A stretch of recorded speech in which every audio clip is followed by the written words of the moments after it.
Studio Talk Show.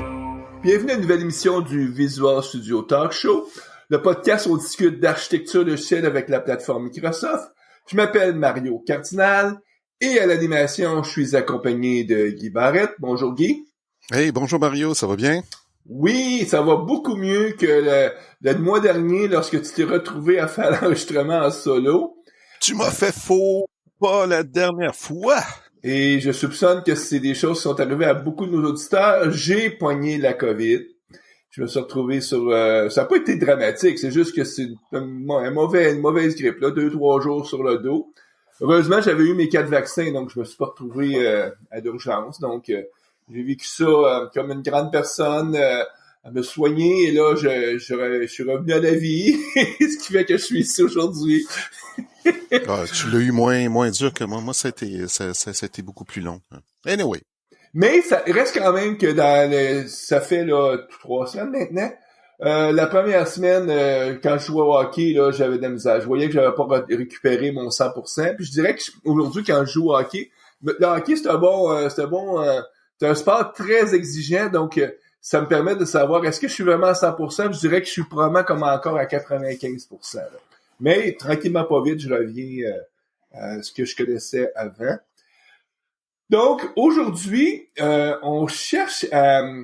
j'ai lancé une question à des anciens invités du podcast en leur demandant qu'est-ce que vous pensez qui est l'innovation la plus majeure, pas au global, mais qui toucherait les développeurs. Puis il y a quelques-uns d'entre eux qui nous ont répondu. Ça crée une petite discussion par email. Et je me suis dit, ça pourrait peut-être être une bonne idée de podcast. Et là, j'en glissais un mot avec Guy. Guy dit, Mario, on peut pas faire ça avec trop de monde autour du micro. Ça va être la cacophonie. Donc, la formule qu'on a décidé, c'est de créer des petits sous-groupes. On va avoir 2 sous-groupes. Un premier groupe de 3 personnes qui sont avec nous, que je vais présenter tout de suite. Et par la suite, il y aura un deuxième groupe parce que, donc, malheureusement, on va devoir dire bonjour à un moment donné à ce premier groupe-là et on aura le deuxième groupe qui viendra se joindre pour finaliser l'émission. Donc, le premier groupe, parmi les invités qu'on a, on a Stéphane Lapointe. Bonjour Stéphane. Hey, salut, comment ça va? Ça va bien. Donc, le but aussi, c'est de donner la chance à nos auditeurs d'entendre votre voix pour qu'ils puissent vous resituer lors de la conversation. On a aussi Michel Perfetti. Bonjour à tout le monde. En direct de Paris, donc parce que nous, on est plus québécois. Et dernier de nos invités dans ce sous-groupe, avec un gros accent québécois, Joël Quimper. Mais qu'est-ce que tu veux dire par là? Allô tout le monde. Clairement, je suis sûr que pour nos auditeurs, il faut une différence entre l'accent de Michel et puis mon accent à moi, puis notre accent à tous, finalement. Donc, le but, c'est, comme je vous dis, c'est chacun à votre tour, je vais vous demander de nous présenter votre choix ou ce que vous pensez qui est l'innovation la plus majeure.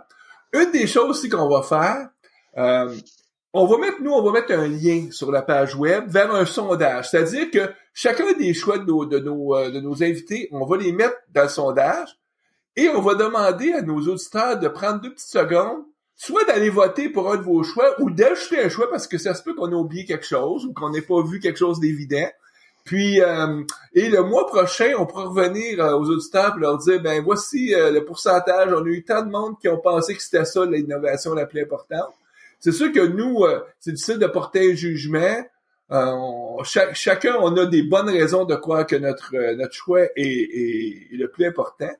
Puis à ce niveau-là, je vais commencer tout de suite par Stéphane. Donc Stéphane Lapointe, tu as déjà été invité à notre podcast. Nos auditeurs te connaissent parce que c'est, je pense, 3-4 apparitions au podcast, je crois.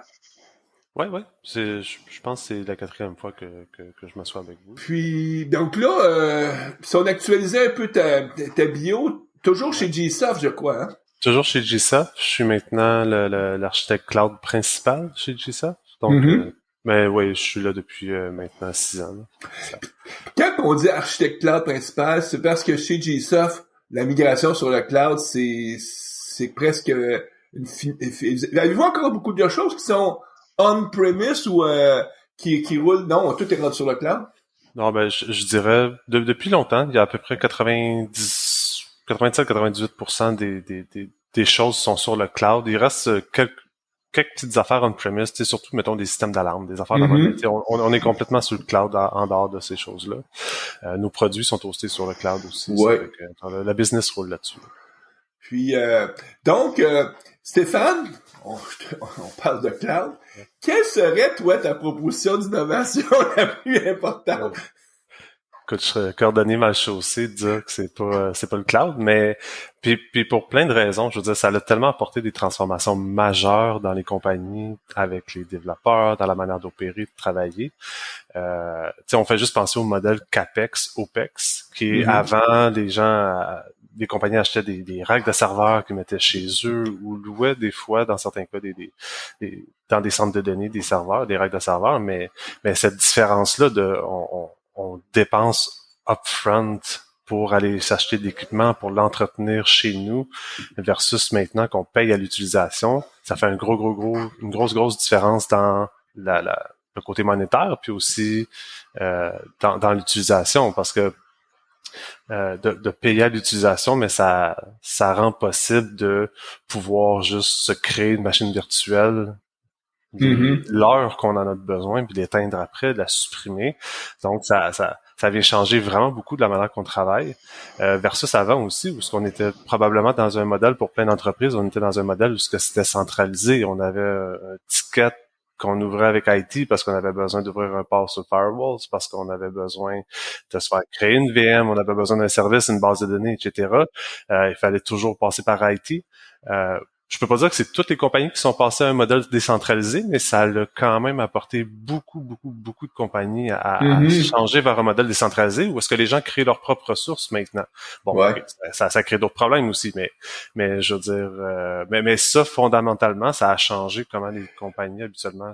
Michel Perfetti, toi qui travailles beaucoup avec des grandes organisations en consultation, tu dirais le pourcentage de compagnies qui sont vraiment à 100% sur le cloud, c'est pas beaucoup là, dans les grosses organisations. Non, on a surtout de l'hybridation parce qu'on a toujours de l'historique.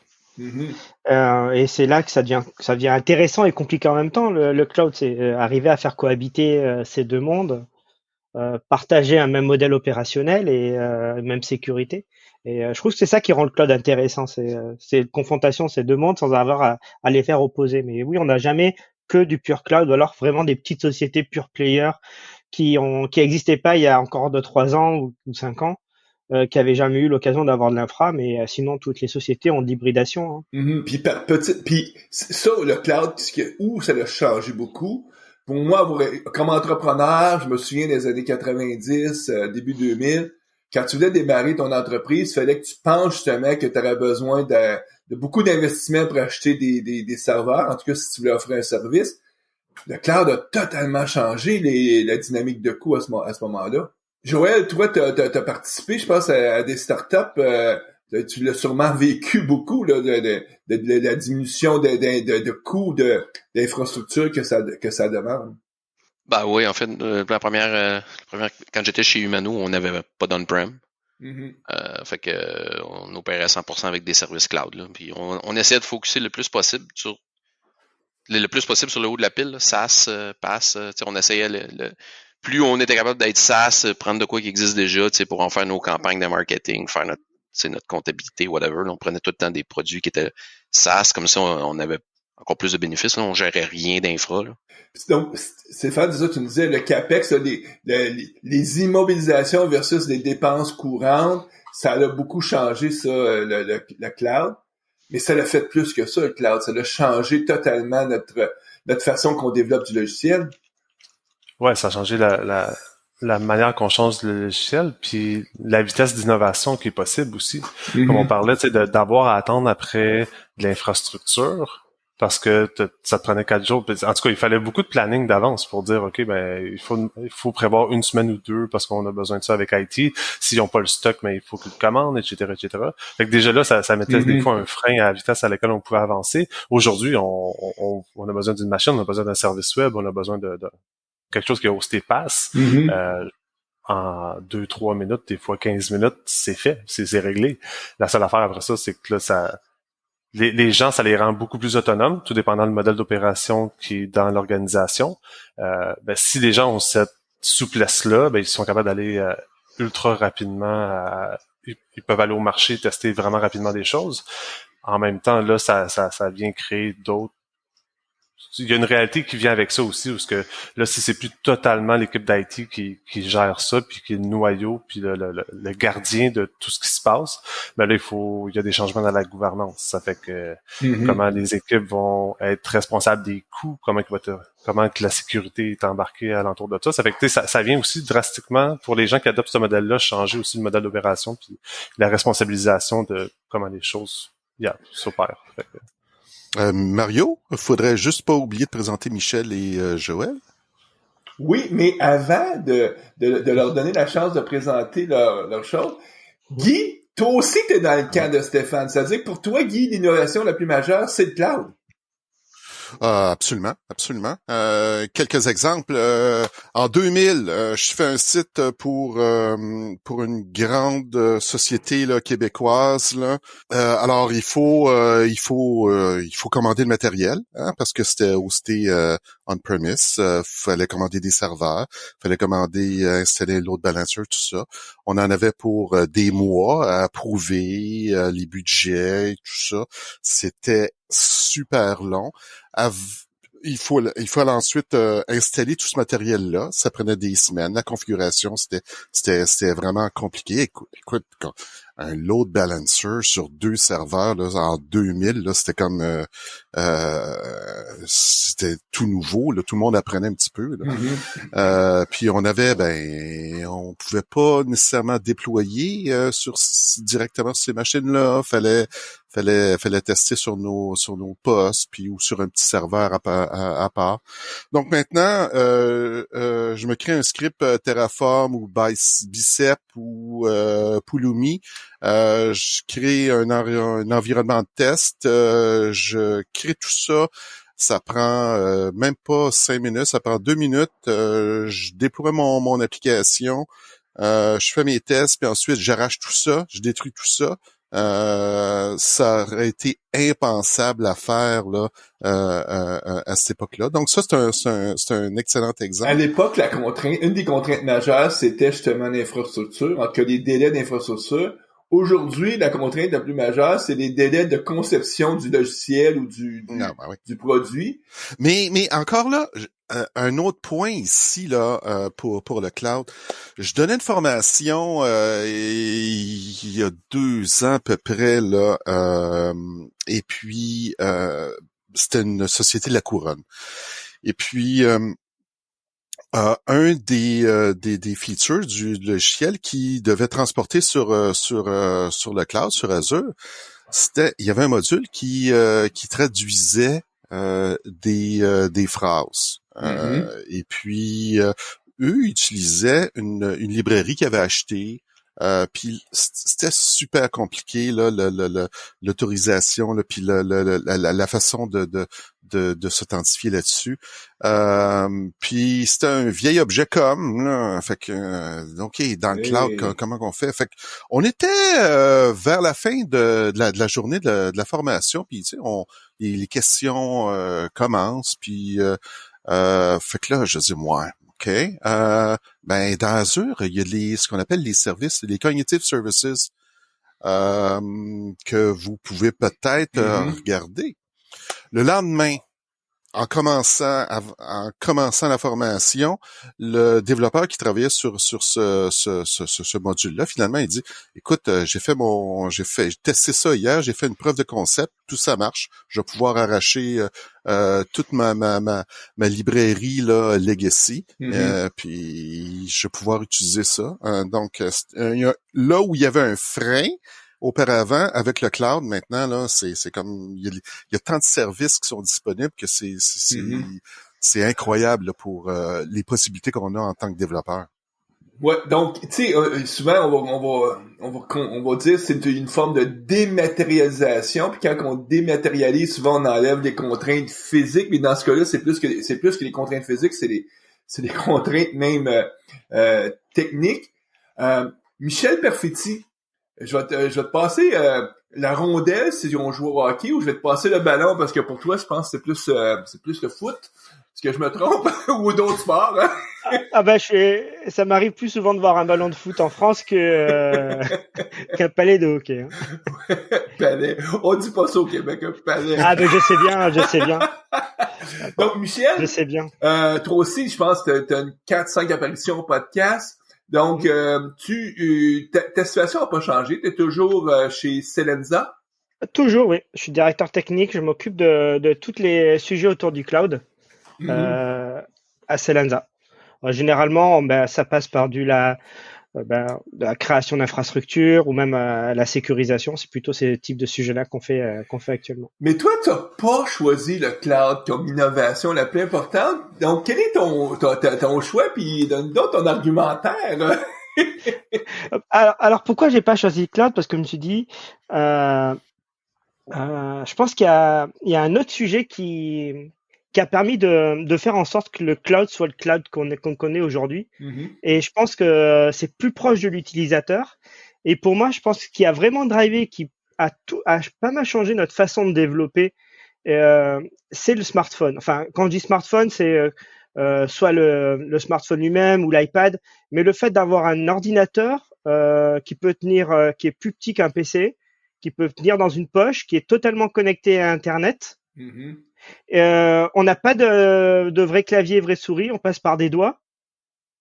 Où en fait, on a un nouveau paradigme de développement qui n'existait pas vraiment avant. Avant, on faisait des sites web ou des clients lourds, donc on saisissait au clavier, on avait besoin d'une souris. On était sur un réseau local ou chez soi. Là maintenant, on a des applications qu'on peut utiliser n'importe où dans le monde. Sans interface de saisie, puisqu'on a juste besoin d'un écran et de plusieurs doigts, avec des périphériques. Et ça, c'était totalement nouveau, et ça a créé toute une nouvelle génération de développeurs sur lesquels je trouve que nos infrastructures se sont appuyées, parce que ces applications, comme elles étaient tout le temps connectées, on a dû créer des infrastructures sous-jacentes pour supporter ces applications-là, qui pouvaient passer très vite de 0 à des centaines de milliers d'utilisateurs en quelques heures. Et donc, il fallait de la scalabilité derrière. Et je trouve que le cloud est arrivé au bon moment, puisque ça a permis finalement, je pense, de développer ce genre d'application. On n'aurait pas eu cloud, on n'aurait pas eu smartphone. Mais je me dis, si on n'avait pas de smartphone, peut-être qu'on n'aurait pas le cloud qu'on connaît actuellement avec toutes ces scalabilités qu'on a maintenant. Ah, tout à fait. Moi, je me souviens la première fois que j'avais vu l'iPhone. Donc, quand, tu sais, je regardais l'iPhone, je disais, voyons, c'est juste des petites bébelles qui peuvent rouler là-dessus parce que le modèle de programmation me semblait assez primitif si on venait d'un monde Windows avec toute la complexité qu'on pouvait connaître. Mais ce que j'avais pas saisi, c'est que on transporterait beaucoup des traitements du côté serveur, c'est-à-dire que... Exactement. Et finalement, parce que toi c'est ça, c'est pas en train de nous dire non, tous les développeurs sont mis à utiliser leur téléphone pour faire du code. Non, on continue à coder avec un bon vieux portable, avec un bon vieux laptop. C'était pas ça la question. Toi, c'est plus, ça a changé tout le modèle applicatif. Exactement. Donc, c'est plutôt comme un iceberg. On a le haut de l'iceberg, c'est vraiment le smartphone avec l'application qui est déployée chez les gens, avec des périphériques qu'on ne contrôle pas, donc plusieurs modèles. Sur Android avec des années d'écart. Et puis en dessous, pour gérer tout ça, on a besoin d'une infrastructure. Et là, forcément, le cloud, il a sa part parce que c'était très difficile avant de pouvoir gérer une bande passante élastique sur des infrastructures existantes parce que généralement, nos clients n'étaient pas prêts à avoir ce flux rentrant. Généralement, les infrastructures, c'était du flux sortant pour se connecter à Internet pour pouvoir pousser des données, mais du flux rentrant à cette taille, les entreprises n'avaient pas ça, donc elles avaient besoin d'une infrastructure à côté. Et donc, je pense que le smartphone a drivé la création du cloud par ce modèle qui fait où on ne contrôle pas la capacité qu'on va avoir besoin pour supporter ces applications. Ouais. Quand tu dis passer de plusieurs milliers de personnes rapidement, je me souviens à l'époque, au début des années 2000, quand tu disais que tu avais 1000 utilisateurs, c'était comme, wow, je vais avoir de la charge, il faut vraiment que j'y réfléchisse on faisait des tests de capacité et tout. Aujourd'hui, 1000 utilisateurs, c'est comme, c'est un service qui est fourni comme de base, là. T'as même pas besoin de te casser la tête avec ça, là. Donc, moi, on va présenter le prochain invité, Joël Quimper. Yes. Donc, Joël, toi, t'as participé aussi souvent au podcast. Donc, un podcast sur une très grande innovation que personne ne veut reconnaître, qui est Silverlight, là, mais j'ai... Quand je réécoute ça, des fois, je me dis, il là là, ça change, hein? Écoute, Joël, j'ai vu du même UI dans du WebAssembly. Ça ressemblait 2 gouttes d'eau au Silverlight de l'époque. Donc, je pense qu'il y a une sorte de comeback discret qui est là, quoi. La revanche de Silverlight. Ouais, sauf que le WebAssembly, c'est quand même un standard que tout le monde s'est entendu de le reconnaître, tandis que Silverlight, personne ne le reconnaît. Personne voulait mettre le plugin. Et même chez Microsoft, on sait qu'il y avait des guerres internes, c'est-à-dire qu'il y avait l'équipe Windows d'un bord, puis l'équipe Silverlight d'autre côté, puis c'était pas, il y avait pas tant de vision commune ou unifiée de ce côté-là. Donc, Joël, donc ta situation, tu me disais dernièrement que tu retournes travailler chez Microsoft. Oui, je suis retourné depuis lundi. Je suis cloud specialist pour l'équipe éducation. J'ai travaillé dans l'équipe éducation dans le passé, fait que je suis vraiment content, c'est super cool. Donc, parce que tu as été longtemps chez Humano. J'ai été un peu chez Mondata, puis mais quand j'ai l'opportunité de revenir dans l'équipe éducation chez Microsoft, c'est présenté, j'ai sauté sur l'opportunité. Parce que t'as longtemps travaillé chez Microsoft aussi fin des années 2000. Oui, en fait, je le vois dans les systèmes même, je peux voir tous mes anciens, en me connectant, toutes mes affaires ont resté dans le passé, là. Fait que, ah oui? Ouais. Fait que je peux voir mes... C'est pour ça que tu nous parles de Silverlight. Ah, OK. Il va falloir te mettre à jour en 2022. Là. Mais Joël, je vais te laisser, parce que moi, quand j'ai vu ce que tu nous as dit, j'ai en premier pensé, je disais, coudonc, il est en train de faire le lien que lui, le téléphone, ça a changé comment il travaille, c'est-à-dire pas juste comme un utilisateur, mais même ta façon de travailler, le smartphone ou... Oui, en fait, j'y ai pensé fort, pour vrai. Parce que j'ai essayé de me dire comment c'était le 20 ans. Puis là, le 20 ans, moi, j'étais chez IBM. Puis là, j'essaie de me rappeler mon quotidien, tu sais. Puis là, je me rappelle que si, mettons, j'oubliais, tu sais, j'étais au bureau, puis là, j'allais chez un client le lendemain, puis là, je partais. Si j'avais oublié de regarder sur mon poste fixe, j'avais oublié de regarder l'adresse, ben, il fallait que le lendemain, je rentre au bureau pour voir l'adresse. Puis là, tu sais, je me suis rappelé de cette complexité-là. J'essaie de penser, si on avait eu la pandémie, dans ce temps-là, qu'est-ce que ça aurait eu de l'air? Fait que là, j'essaie de me dire qu'est-ce qui a, c'était quoi le grand affaire qui fait c'est quoi l'innovation? J'étais pas capable parce que le cloud, je suis d'accord, si c'était pas là, ça serait pas arrivé. Le smartphone, je suis d'accord, si c'était pas là, ça serait pas arrivé. Puis là, après ça, ben, je me suis dit, l'autre affaire qui est arrivée qu'on voit pas tant, puis je sais pas c'était qui le premier, j'ai même pas, mais tu sais, c'est Skype. Tu sais, sans une chose comme ça, ben, on serait même pas en train d'enregistrer ce podcast-là présentement, tu sais. Fait que je me suis dit, ben, peut-être que les outils de télécommunication comme ça, le chat, Skype, là, tu sais, tout ça, qui était perçu comme, tu sais, si vous vous rappelez, il y a 20 ans, là, les entreprises percevaient ça comme des bébelles, là. Fait que, tu sais, c'était vraiment, tu sais, ils percevaient ça comme des jouets, puis fait que ça, pour moi, je me suis dit, ben, peut-être c'est cet aspect de télécommunication-là, là, tu sais, de visioconférence sur Internet. Fait que, mais j'hésitais entre toutes ces choses-là. Je me dis, d'après moi, c'est le trio. Mais c'est vrai que, tu sais, la vidéo, le chat, ça fait en sorte que, tu sais, moi, je me présente juste une fois par mois chez mon client. Toutes les autres journées, je travaille de la maison. Je sais pas si c'est votre situation à vous tous. On est tous hybrides, je pense. Presque tout le monde. Ouais, je suis hybride. Je me déplace 2-3 jours par semaine maximum. Ouais, moi, dans mon cas, c'est vraiment quand ça me tente, quand ça me fait plaisir, parce qu'on est rendu 100% remote. Ça fait après ça, c'est vraiment la liberté, là. Ça fait que ces outils-là permettent ça, c'est incroyable. Là. Guy, c'est quand la dernière fois que tu as fait une formation en personne? Ben, c'était avant la pandémie.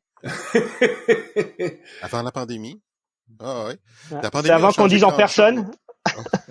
Mais c'était compliqué là pour moi. Il fallait que je loue une salle, que j'organise tout ça. Là maintenant, c'est beaucoup plus simple. En fait, la pandémie a accéléré l'adoption d'outils et a surtout forcé les entreprises à accepter adapter puis à valoriser ces outils-là, le travail à distance qui était auparavant, qui était comme non, on verra pas notre employé, fait que on sait pas s'il travaille ou non.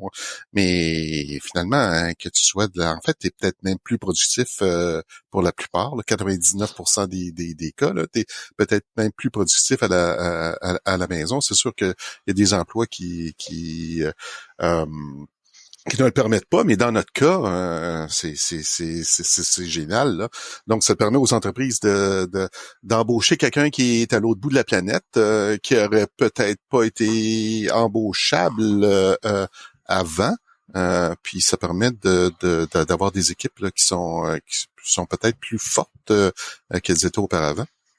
Comme nous autres, on embauche à travers le Canada maintenant, ce qui n'était pas une réalité encore il y a 2 ans. On était très local pour l'embauche, puis maintenant, mais bon, c'est ça, c'est le pays au complet qui est éligible. Ça fait que ça fait une grosse différence. Mm-hmm. Donc, cette dématérialisation-là, du côté serveur, même ou la miniaturisation du côté client, en tout cas, puis faut pas le cacher. Il y a certains peut-être nos auditeurs qui vont dire ben la pandémie, le virus offre comme était un accélérateur, donc personne souhaitait, puis je souhaite encore pas qu'on ait d'autres virus, mais ça a forcé le changement aussi, ce qui a fait qu'on travaille très différemment. Ça a été un accélérateur d'adoption. Mais les technos étaient là au début, tu sais, fait, mais ça a été un accélérateur d'adoption. Ça a provoqué le fait qu'on est obligé de le faire. Là. Mm-hmm. Ben écoutez, messieurs, je vous remercie. Nous, on va changer de groupe, donc par la magie, on va faire un switch et on va tomber avec un autre groupe d'invités pour terminer l'émission. Puis comme je disais, chacun de vos options va faire partie de notre sondage. On va être curieux de voir qu'est-ce que nos auditeurs en pensent. Mais je pense pas qu'il y a un choix qui est meilleur qu'un autre. À quelque part, c'est chacun des choix. Moi, je pense, là, tu sais, c'est juste, tu sais, moi, je pense que l'innovation des 20 dernières années, c'est le Visual Studio Talk Show. Oui. Oh, merci Joël. mais tu sais que pour juste faire l'autre jour, tu sais, il y avait des jokes en disant je me suis ouvert, je fais un podcast parce que c'est maintenant très bon. Tous les influenceurs ont un podcast en tout cas et tout le monde a un podcast. Puis là, mes 4 enfants qui sont maintenant des jeunes adultes, ils me disaient toi papa, ça fait longtemps que t'as un podcast. Je trouve que t'es très précurseur. Il y a maintenant juste depuis quelques années que les gens comprennent vraiment qu'est-ce qu'on fait. Donc, c'est comme nous, on est toujours dans les nouvelles technologies des informaticiens. Et puis, ce qui fait qu'à quelque part, on baigne là-dedans plusieurs années avant que monsieur et madame tout le monde se retrouvent. Donc, aujourd'hui, nous, on découvre déjà l'intelligence artificielle beaucoup plus rapidement que ce que les autres peuvent, ce que monsieur et madame tout le monde peuvent en voir aujourd'hui. On a découvert le cloud. Tu sais, vous avez été au premier, tu sais, des gens comme toi, Stéphane, Guy, vous étiez dans le cloud, vous étiez là en 2006, 2007, les premières présentations qu'on a fait, je pense. On a vu plusieurs itérations du portail puis de techno en dessous, mettons. Là. Ah oui, le fameux portail qui changeait à tous les 3 mois, 6 mois, puis il a dit c'est rendu où mon affaire, là, c'est où je peux faire ça. C'était à la PDC, je crois qu'ils avaient annoncé le Azure, je crois. Mm-hmm. En 2008, je crois, 2008-2009, un truc comme ça. Ben, je me souviens, Guy, qu'on a fait une présentation conjointe. À l'époque, on faisait des présentations en personne avec un user group où tout le monde se déplaçait et venait. Et on a fait une présentation sur c'est quoi le cloud, qu'est-ce que ça va changer. Puis on s'était servi d'un livre où la personne comparait le cloud à la même type d'innovation que l'électricité. C'est-à-dire que au début du siècle, fallait que tu crées ton propre barrage, ta propre centrale électrique pour avoir l'électricité dans ton usine. Ouais. Donc, rapidement, c'était pas très économique, mais il y a des gens qui se sont rendus compte, je préfère mes barrages et vendre l'électricité, puis ça a complètement changé. Puis c'est devenu une utilité qu'on prend pour acquis maintenant. Puis le cloud, c'est sûr, qu'on le prend pour acquis, là, les gens se posent même pas de questions, c'est là. Donc, dans pas grand temps, je suis pas mal sûr que tous les gens qui sont conspirationnistes vont dire que c'est à cause du cloud qu'on se fait injecter dans nos cerveaux Et je me rappelle à l'époque, Mario, tu m'avais conseillé un bouquin à lire sur ce sujet-là, c'était vraiment très intéressant. J'ai plus le nom là. Ouais, c'était le livre. Je vais mettre le lien dans. C'était un vieux livre et qui est encore d'actualité parce que malheureusement, c'est pas tout le monde qui a encore compris que le cloud va être partout. Mais ça va arriver. Ben écoutez, je vous remercie beaucoup, messieurs. Et par la magie de l'Internet, nous, on va faire un clic et bang, on va tomber avec un nouveau groupe. Donc, Merci. On se quitte là-dessus. Merci. Merci encore. Je suis maintenant avec mon deuxième groupe d'invités qui ont gentiment accepté de aussi se prêter à notre petit jeu de quelle est l'innovation la plus majeure des 20 dernières années. Donc, j'ai avec moi Carole Delan. Bonjour, Carole. Bonjour. J'ai avec moi Étienne Tremblay. Salut. Et Laurent Duveau. Bonjour tout le monde. Qui, bon, c'est des voix que peut-être vous allez reconnaître, vous écoutez notre podcast depuis quelques années, parce qu'ils ont tous été des participants dans le passé, et certains à plusieurs fois. Et c'est ce qui explique peut-être qu'ils se retrouvent avec nous aujourd'hui. Donc, la première personne à qui je vais demander de nous présenter son innovation, c'est Carole. Donc, Carole, peut-être juste avant que tu nous présentes ton innovation, juste pour mon bénéfice à moi, celui de nos auditeurs, bon, la dernière fois, tu étais chez IA, mais là, maintenant, je pense que ton statut professionnel a changé. Oui, exactement. Je suis maintenant chez Vuban, à titre d'architecte logiciel. Donc, ça fait à peu près 2 semaines, donc c'était tout récent. Puis qu'est-ce que ça fait, Vuban? Moi, je suis un peu curieux. Une start-up? Non, ça fait déjà 11 ans que c'est en force, si on peut dire. Puis c'est une compagnie qui fait du développement logiciel pour différentes autres compagnies, finalement. Surtout dans l'industriel, manufacturier, toujours autour de l'intelligence artificielle ou à peu près. Donc, souvent des projets d'optimisation ou d'innovation pour les entreprises avec l'intelligence artificielle. Puis on a évidemment du développement logiciel plus traditionnel à faire autour de ça pour livrer ces solutions-là. Mm-hmm. Puis toi, le choix quand on s'est échangé des emails, puisque tu m'es revenu en parlant de tests automatisés. Donc, qu'est-ce qui t'a fait sélectionner tests automatisés comme une innovation qui a eu un impact sur les développeurs? Ben moi, je suis reparti du moment où j'ai commencé là, en sortant de l'école, puis je me souviens que j'avais un de mes professeurs qui m'avait dit on peut travailler autrement, vous savez, pour faire du code, on peut écrire le code différemment. Il nous avait montré comme une façon d'écrire des tests automatisés, puis on avait comme un peu ri de lui à l'époque, là.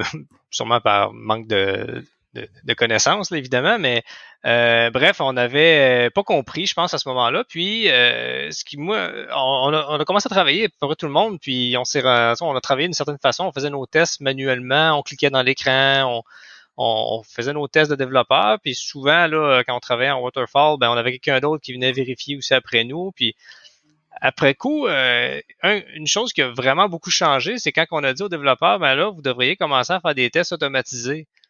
Parce que les modèles de développement, les processus de développement qu'on voulait mettre en place, comme Agile, Extreme Programming et les autres, ben ça peut pas fonctionner si on n'a pas de tests automatisés parce qu'on va passer notre temps finalement à faire des tests manuels puis on pourra pas soutenir la cadence finalement. Donc c'est là que pour moi c'est ce qui a changé le plus parce que ça a eu quand même beaucoup d'impact sur la façon de travailler, sur la façon d'écrire notre code aussi. Puis ça a donné, ça a permis, je pense, à Agile, Scrum et les autres frameworks de développement Agile de vraiment fonctionner parce que c'est basé sur l'itératif puis on veut être capable de changer notre code. Donc, si on n'a pas de tests, ben on voudra pas les changer. Mm-hmm. On voudra pas changer le code, on va vouloir attendre, on va vouloir travailler à côté, créer comme d'autres classes, mais pas travailler sur les classes qu'on a déjà. Ça crée plein de dysfonctionnements. Puis c'est pour ça que moi, je trouve que les tests automatisés, au final, ça a été ce qui a permis au reste d'arriver. Puis là, je me suis vraiment concentré sur le travail là, de développeur, de programmation. C'est sûr qu'il y a eu d'autres choses autour, mais pour moi, là, dans mon quotidien, ce que j'ai trouvé qui m'a le plus changé qui a plus changé la façon de travailler, c'était ça. Là. Puis là, j'entends bien que tu parles d'automatisation de tests, mais pour certains de nos auditeurs, faut pas confondre. Tu n'étais pas en train de dire que c'est la programmation pilotée par les tests, ce qu'en anglais on appelle test-driven development. Que toi, c'est plus rudimentaire encore. C'est juste le fait d'avoir des scripts qui revérifient nos tests précédents. C'est plus dans cette vision-là que tu le vois. Oui, mais en même temps, on n'est pas obligé de l'exclure non plus. Là. Test-driven development, d'après moi, ça s'insère dans le même mouvement. Puis c'est juste que, très honnêtement, c'est pas la pratique que je vois, moi, qui est la plus répandue. On est capable de faire de l'agile puis de l'itératif sans faire de TDD, mais si les équipes sont capables d'arriver à faire ça puis d'avoir du succès, je l'exclurai pas non plus. Là. Mais pour moi, c'est vraiment le but d'être capable de faire notre programmation, d'avoir des tests qui valident en continu que ce qu'on vient de faire fonctionne toujours. C'est ça qui a vraiment changé la donne pour être capable de soutenir une cadence de développement qui était de plus en plus complexe dans les dernières années. Moi, je sais que la première fois que j'ai entendu parler du terme test automatisé, parce que déjà des années 2003, en tout cas, je m'intéressais à ça, on mettait même à essayer de mettre en pratique, en tout cas avoir une machine, à l'époque, il faut avoir notre propre machine pour construire. C'est en lisant le livre de Ken Beck, Extreme Programming, puis ça nous amène à notre second invité, Étienne Tremblay, qui lui, bonjour Étienne. Donc Étienne, juste pour situer, tu as ta propre firme de consultation, toujours à la même place, j'imagine. Oui, toujours. Puis bon. Et puis avec le même client aussi. Puis toujours très très très impliqué. Maintenant de plus en plus avec GitHub, mais bon à la base c'est quelqu'un qui a évolué avec le produit qui s'appelait originalement Team Foundation Server, mais qui maintenant est plus connu sous le terme de Azure Azure DevOps. Encore un grand expert autour de ce produit-là. Puis toi aussi, toi, t'arrivais avec une formulation différente qui est intégration continue. Ouais. Puis ça va renchérir un peu ce que Carole dit aussi là. Je pense que tous ces mouvements-là sont partis au début des années 2000. Même si l'intégration continue, selon Wikipédia, là, je regarde ça actuellement, Grady Booch, il a coiné le terme intégration continue en 91. Donc, ça fait quand même presque 40 ans, 30 ans là, que ça existe.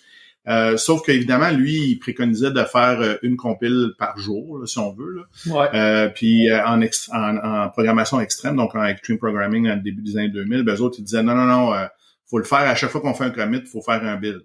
Puis ça, je pense que ça l'a changé la vie de ben du monde parce que quand on se concentre puis on dit chacun de notre bord à chaque fois qu'on fait un commit ou un check-in à l'époque, là, parce que des commits, ça n'existait pas dans ce terme, dans le même terme que maintenant, là, que dans le fond, on compile, on intègre le code de tous nos coéquipiers en même temps dans un build. Puis là, on peut exécuter des tests unitaires si on les a programmés, nos tests unitaires, en même temps, et puis nous donner un résultat de build, dans le fond, qui peut être exécutable. Donc, on peut le prendre puis l'exécuter sur un poste. Si c'était une application Windows qu'on faisait, par exemple, on pouvait l'installer puis essayer de la faire marcher, tout ça. Donc, tout ça, ça fait que on n'était plus dans un mode où est-ce qu'on faisait du code puis on poussait notre code dans le gestionnaire de code source en disant advienne que pourra. Quand on fera notre intégration dans un mois, là, quand on prendra tout le code de tout le monde, là, puis on essaiera de compiler ça ensemble, là, puis espérer que ça va compiler, puis ça va générer quelque chose, puis il n'y aura plus de bugs, puis tout ça, évidemment, c'était un peu la cacophonie avant.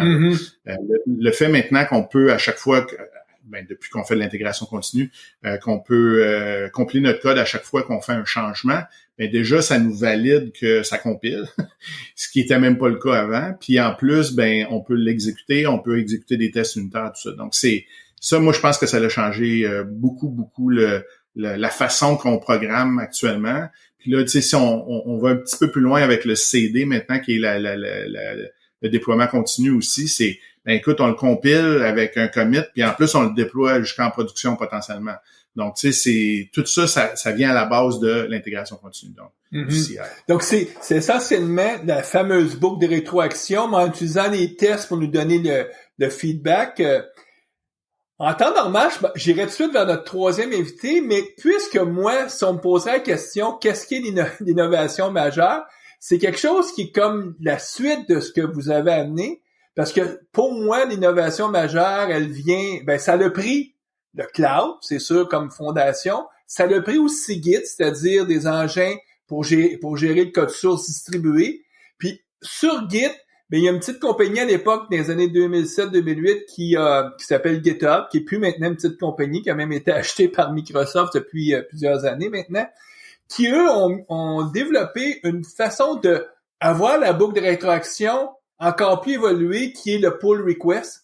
C'est-à-dire, c'est pas forcément de dire je vais rouler mes tests, c'est plus quand je vais pousser mon code, je vais avoir la chance d'avoir une conversation autour du code avec mes pairs, avec les gens qui sont en train de faire une revue. Puis pour moi, cette conversation-là, qui est pas, on n'est plus tellement dans la technologie, on est dans la dimension humaine. Moi, c'est ça que, quand on me poserait la question, c'était comme, wow, c'est ça. Guy, qui, un peu plus tôt, a parlé que pour lui, c'était le cloud, va dire, non, Mario, là, t'as complètement pas vu la big picture, c'est le cloud. Mais je suis un peu comme vous, les Carole et Étienne. Moi, je suis vraiment dans l'outillage, mais au niveau de plus qu'en conversation. Donc, la dynamique humaine. Puis notre dernier invité aujourd'hui, lui, a un regard un peu... Donc, Laurent, juste avant que tu nous présentes pour toi, quelle est l'innovation la plus importante? T'as toujours ta firme de formation. Oui, moi, je suis toujours à mon compte et tu vas être surpris, mais toujours en train de donner des formations. En 2022, toujours donner des formations Angular, figure-toi. Mm-hmm. Toujours autant. La seule différence, c'est que maintenant, je les donne à distance.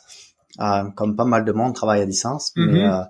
Mais tu vois, j'ai fait aujourd'hui ma 331e formation Angular. Je continue à les compter là. Ça m'impressionne toujours parce que on entend parler beaucoup d'autres alternatives de frameworks plus modernes, plus jeunes, etc. Mais finalement, dans les usages, beaucoup d'entreprises continuent à baser leur front-end sur du Angular et à former leurs équipes. Donc, c'est ce que je fais toujours. Et toi, Laurent, quand on s'est échangé des emails, tu nous es arrivé avec une, tu sais, essentiellement ce que Étienne, Carole, nous on parle plus comme de dématérialisation du code. Puis si on fait un lien avec la dématérialisation de l'infrastructure, ce qui est le cloud, ce que notre premier groupe d'invités a présenté. Mais essentiellement, toi, tu as présenté ça en disant non, c'est la dématérialisation du savoir. Pour le dire autrement, ta réponse c'était... En fait, la réponse exacte que j'ai donnée, c'est, soyons honnêtes, l'innovation la plus importante des 20 dernières années qui aurait impacté les programmeurs, c'est Stack Overflow. Et je l'ai lancé un petit peu à la joke au départ, mais en me disant, finalement, quand on pense aux innovations qui a impacté les programmeurs, vous avez plus ou moins tous pensé à des innovations technologiques, ça c'est évidemment la réalité. Et moi, j'ai pensé à une innovation plus d'usage, finalement. Parce que si on regarde ce qui a impacté les programmeurs, définitivement, Stack Overflow est un site que tout le monde connaît et qui aide au quotidien tout le monde, que ce soit les experts, les super experts ou les débutants. On s'appuie tous, c'est la réalité, sur Stack Overflow, qui est donc ce site mondialement connu là de questions-réponses. Et je pense qu'on pourrait pas travailler si Stack Overflow n'existait pas. En y réfléchissant moi-même, je me disais, je pense que vous êtes d'accord avec moi, je suis capable d'affirmer que personne au monde ne serait capable de coder une application d'entreprise de A à Z sans regarder à un moment donné Stack Overflow. Ou l'équivalent, ou Google, mais Google va donner les réponses de Stack Overflow anyway. Mais je pense qu'on n'y échappe pas, c'est la réalité. Mais c'est pas parce que on est des gens plus ou moins avancés, c'est parce que il y a tellement de choses à connaître qu'on peut pas tous connaître. Là, quand on fait une solution d'entreprise, on sait que ça inclut énormément de thématiques. Il n'y a pas que le code brut, là, il y a tout ce qui vient avec. Est-ce que vous avez abordé au niveau du cloud, l'intégration continue, les tests, etc. On peut pas tout connaître par cœur. Et si je regarde le développement front-end, ça s'appuie sur toute une panoplie de librairies. Alors, on peut connaître un langage, on peut connaître JavaScript, on peut connaître C#, mais on peut pas connaître toutes les librairies qu'on va utiliser. Donc, à un moment donné, il faut aller soit se taper toutes les documentations, soit aller sur Stack Overflow, poser sa question et on va obtenir une réponse assez précise et rapide. Stack Overflow aussi, le fait que tu vois quelle est la bonne réponse, c'est aussi une façon de s'auto-former parce que, ou des fois, on se pose même la question, attends, si je ferais ça quand même, on voit sur Stack Overflow, c'est que les plus grands cerveaux, souvent des gens qui sont beaucoup plus intelligents ou en tout cas plus connaissants que nous, on peut nous dire, non, voici la bonne façon de faire telle chose. Ouais, effectivement, c'est formateur. Puis d'ailleurs, ça a été un différenciateur de ce site-là parce qu'à l'époque, je regardais un petit peu sur Wikipédia, donc c'est quand même en 2008 que c'est sorti Stack Overflow, mais il y avait d'autres options à l'époque. Il y avait Yahoo Q&A, etc. Mm-hmm. Je pense qu'il y avait le différenciateur, c'est le fait que les réponses des autres sites étaient jugées pas forcément de qualité, où Stack Overflow a introduit le principe de vote. Et donc, assez rapidement, dans toute la collection de réponses, tu vas identifier et qui va remonter la réponse qui semble être la meilleure parce qu'elle a été upvotée par un paquet de gens. Et donc, c'est ça qui fait la qualité, je pense, des réponses. Mais comme tu dis aussi, on peut s'amuser à aller voir les autres réponses jugées moins bonnes pour, en fait, comprendre pourquoi elles sont moins bonnes. Parce qu'il y a plein de commentaires sur ces réponses. Laurent, tu parles du vote comme étant un grand différenciateur ou quelque chose d'important de Stack Overflow. Moi, je vais vous solliciter les 4, Guy inclus. Est-ce que vous avez eu la chance d'utiliser GitHub Copilot dans les derniers mois, dans la dernière année, depuis que c'est sorti? Est-ce que c'est tout le monde ici? Non, pas moi. Un tout petit peu. OK. Carole, oui? Ouais, j'ai eu la chance de l'essayer. Je pense que j'ai fait un peu de .NET puis un peu de Terraform aussi. Mm-hmm. Mais c'est un peu comme les sites comme Stack Overflow, là. Tu sais, on peut apprendre des belles choses, puis on peut aussi apprendre des mauvaises choses avec ces outils-là. Puis c'est un peu le danger.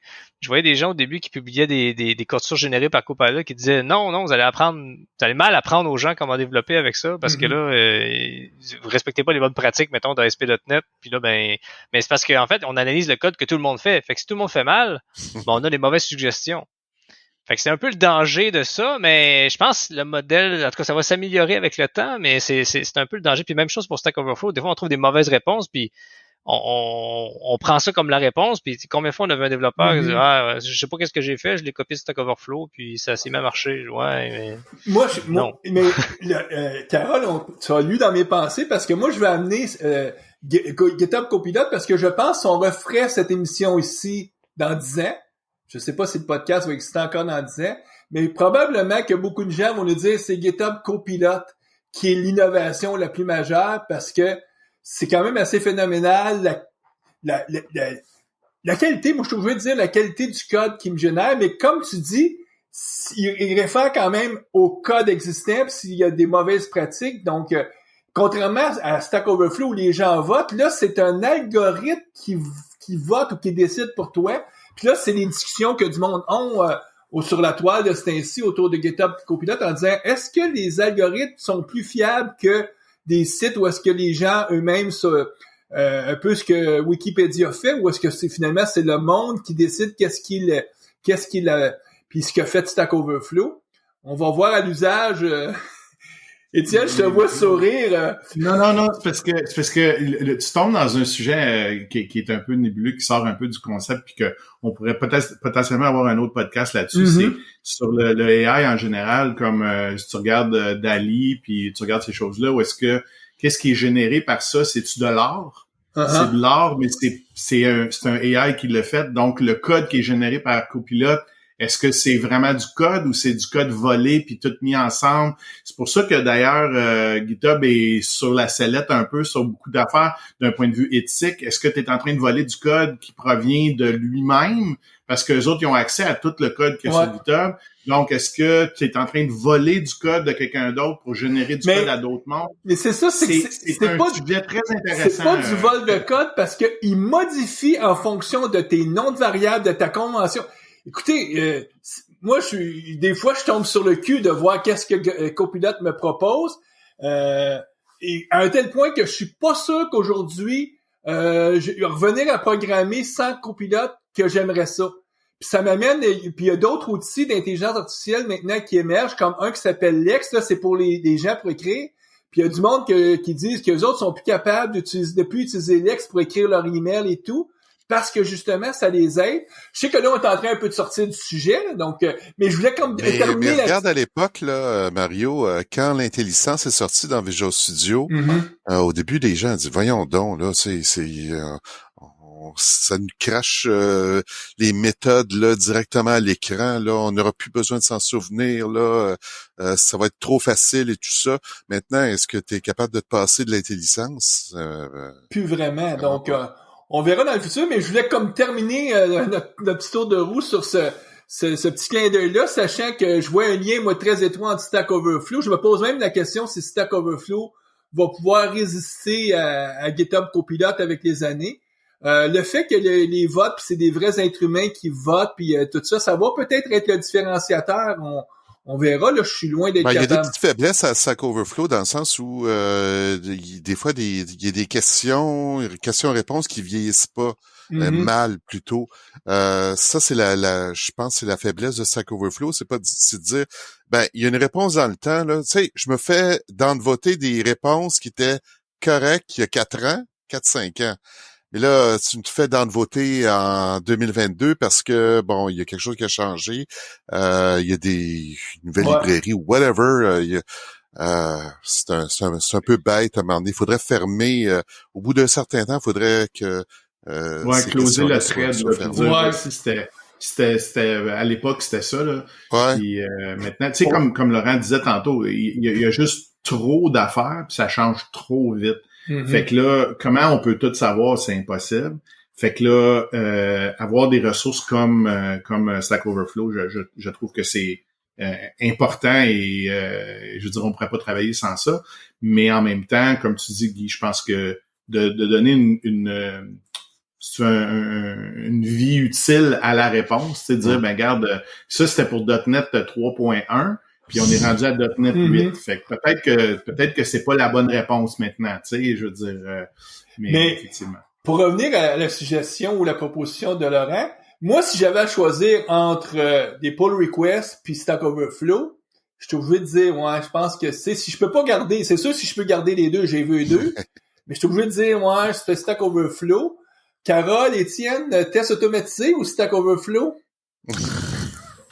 Moi, je suis trop monsieur automatisation. Je peux pas te dire que les affaires automatisées, c'est toujours mieux que de trouver des bonnes réponses. Si tu l'automatises une fois, ça va marcher tout le temps. Carole, est-ce que tu partages cette opinion-là ou je pense que c'est la même chose pour tous les différents éléments qui ont été amenés aujourd'hui. Là, tu sais, on peut pas vraiment tous les comparer, ils sont pas tous égaux, puis on peut pas dire on peut pas avoir Stack Overflow, on préférait les tests automatisés. Je pense qu'on a besoin de tout ça aujourd'hui pour fonctionner. Puis, le marché est ce qu'il est, on veut aller de plus en plus vite, on va en faire toujours plus. Je pense pas qu'on va pouvoir se priver de quelque chose, peu importe c'est quoi dans le futur. Là. Mais chose est certaine, chacun de ces éléments-là a vraiment changé la façon qu'on développe, qu'on travaille. Les tests automatisés, l'intégration continue, le fameux pull request avec Git, puis Stack Overflow. Le cloud. Le cloud, les machines automatisées. C'est un peu comme ça, on est en train de faire la liste. Voici les technos. Si tu connais pas ça en 2022, là, t'es plus d'actualité du tout parce que ça fait partie, c'est comme la liste des choses que tu devrais maîtriser si ton identité, c'est je suis un développeur professionnel. Et petite note au passage sur Stack Overflow, en regardant rapidement les stats sur Wikipédia, pour voir l'ampleur que ça a pris quand même, j'ai appris que ça avait été vendu, parce que ça a été créé par juste deux individus à la base, il y a 14 ans, et puis ça a été vendu l'an passé, vous savez pour combien ça a été vendu? Non. Le site a été vendu pour une entreprise privée à 1,8 milliard de dollars. 1,8 milliard de dollars. Pour toi, quand même, il y a un intérêt, je dirais, pour tous les programmeurs, mais même un intérêt commercial, visiblement, parce qu'ils vont en faire certainement quelque chose d'autre. Oui, mais maintenant, et ça a une valeur. Il y a un produit Stack Overflow pour l'entreprise pour que tu sois capable, comme de faire des bases de connaissances et, bon, ça doit être très intéressant pour les entreprises. Je suis pas dans la situation d'avoir une grosse entreprise où est-ce que je serais un acheteur, donc je peux difficilement parler, mais, écoutez, moi, je vais vous remercier parce que je pense que ça fait le tour. Puis on va fermer nos émissions là-dessus. Donc, on va souhaiter bonne programmation à nos auditeurs. un bon mois de novembre. On va vous revoir au mois de décembre pour un autre podcast. Donc, à la prochaine. Au revoir. Merci, bye bye. Merci, bye. Merci.